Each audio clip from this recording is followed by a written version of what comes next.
आज ना माझ्या एका या छोट्याशा चुकीमुळे ना लोणी असा काळपट झाला. त्याचा झाला असा, आज माका ना किचन साफ करूचा होता आणि 2-3 दिवसात ना नाशिकला पण जायचा होता. म्हणून म्हटलं आज तूप करून घेऊया. मिक्सरला ना साय लावून घेतले, पण त्या लोणी ना असा काळपट होऊ लागला. माझ्या तर आधी काही लक्षातच येऊ नाही, पण तितक्यात भाभी इली आणि बोलली, मिक्सर का भांडा खराब तो नाही व्हाय ना. म्हणून मग बघितलंय तर मिक्सरच्या भांड्याचा ना असा ब्लेड लूज झालेला. त्याच्यामुळेच ना त्याच्यात असलेल्या वॉशरमुळेच ना लोणी असा काळपट पडत होता. म्हणून मग दीदीकडून ना मिक्सरचा भांडा घेऊन इले आणि त्यात साय लावले तर एकदम पांढरा शुभ्र लोणी येत होता. आता या लोणी टाकून पण देऊ मन मानत नव्हता आणि जेवणात कसा वापरायचा ह्यो पण माझ्यासमोर प्रश्न होतो. म्हणून मग ना दोन्ही लोणी वेगवेगळ्या कढईत कढवायला ठेवलं. लोणी कडत होता तोपर्यंत भांडी घासून घेतली. थोड्या वेळाने तूप तयार होऊन मस्त थंड पण झालेलं. मग लगेच ना दोन्ही तूप वेगवेगळ्या डब्यांमध्ये भरून ठेवले आणि किचन साफ करायला घेतलं.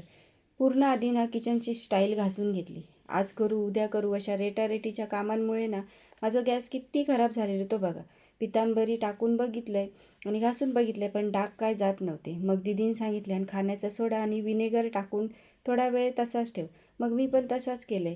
तोपर्यंत ट्रॉली घासून घेतलंय आणि ह्या सगळ्या करीपर्यंत ना माझा जीव एकदम घामोघाम झालेलो.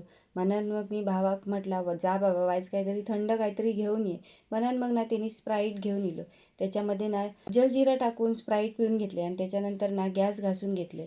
तर बऱ्यापैकी गॅसवरचे डाग गेले. त्याच्यानंतर मस्तपैकी फ्रेश झाले आणि ही बघा ती शाल, त्या दिवशी मी ही शाल शिवत होते. सेम 2 शाल आहेत. त्याच्यातली एक शाल ना मला टाईम नव्हता म्हणून दीदी ते शिवलेली. भारी आहेत ना.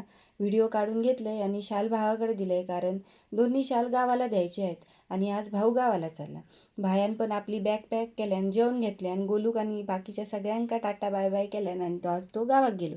चला तर मग आजच्यापुरती इतकेच झाली. अशाच मालवणी मराठी गजालींसाठी चॅनलला लाईक शेअर सबस्क्राईब करा.